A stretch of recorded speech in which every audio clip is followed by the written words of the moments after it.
Dylan, I was reading one of the Kingston newspapers online and I saw your story and I thought I have to speak with you for my VocalVibes program because what you did was very cool, and for someone your age to withstand the criticism you took, you probably took a lot of flack from schoolmates and stuff, that you stood your ground and actually finished what you wanted to do.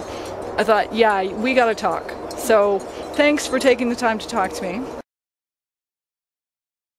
My brother's friend had leukemia and I thought, oh, okay, I can donate my hair to him, but then we kind of realized that it takes 10 heads of hair and about $800 to $1,000 to make one wig. That's a lot of hair, eh? Yeah. So you grew your hair for 2 years? Yeah. Was it making you nuts that your hair was so long? Yeah, it was kind of like when I'm eating, I got a toque on. Whenever I'm doing anything, I got a hat or something on my head to keep my hair out of my face. Yeah, so now you know what we girls go through, eh? Yeah. And I bet you weren't using a lot of product in your hair or anything, like to make it look, you know how guys do that, they put stuff in their hair to make it do whatever. Yeah, I just sort of left it, brushed it, and then it was sort of the end of what I would do with it. In the article that I read in the newspaper, it mentioned about your schoolmates teasing you and stuff. How did that feel? It made me pretty sad because I knew I was doing it for a good cause and stuff like that, and they just weren't getting like what I was doing it for, and then they'd make these ridicule jokes and all that kind of stuff that wasn't the nicest. So yeah. And you know, with all this stuff about bullying and don't bully, is it surprising for you that kids were actually doing that, given the amount of attentions that's being put on don't do it?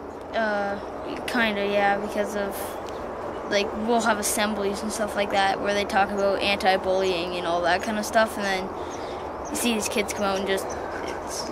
They leave the assembly and start bullying people. Yeah. That really sucks. So when they found out, when you went back to school with your short hair, what has their reaction been? A few people have said sorry and stuff like that, just... yeah. Really? Some of them have actually said sorry? Yeah. That's commendable. What about the ones that haven't said anything? They're you know, the really tough guys who are like too proud to say they're sorry. They just kind of don't really talk to me anymore or that sort of stuff. Yeah. But who needs that anyways, eh? Yeah. It was your older brother. One of his friends was diagnosed with leukemia. Yeah.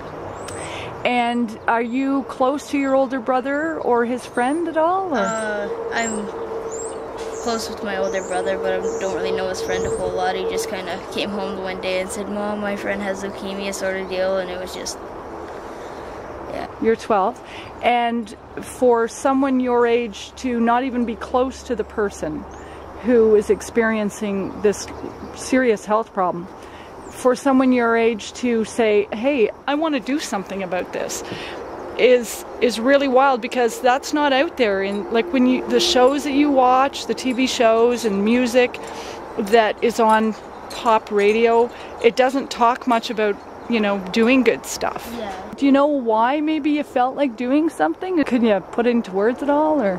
A boy on my hockey team had done it, and I thought, you know what, I can do that sort of deal. The hair that you grew and was cut, how long was it? It's got to be at least 10 inches, right? Yeah, it was 10 and a half in some places. Okay, and so that went to Angel's Hair for Kids. Angel's Hair for Kids, and they make wigs for kids with cancer and leukemia. Would you do this again? Yeah. Yeah? Because all the kids at school already know the deal, and yeah. Maybe you can challenge a few of them, especially the mouthy ones. It's like, how long can you grow your hair? Yeah. Right on. So do you have a timeline for when you might look at doing it again? Or? I'm going to get it cut a few times, so maybe kind of beat the heat of summer and then get back into it. What would you say to other kids that see stuff like that happen? You know, if someone's making fun of you, just sort of walk away. Or what did you do to stick to your guns? I just kind of thought about it, and I thought, I've come all this way, why stop now, sort of deal. So other than growing your hair for really good causes, what other stuff are you into? A lot of sports like hockey, BMX, soccer, swimming, all that kind of stuff. Right on. Well, I've really enjoyed talking with you. Thank you very much.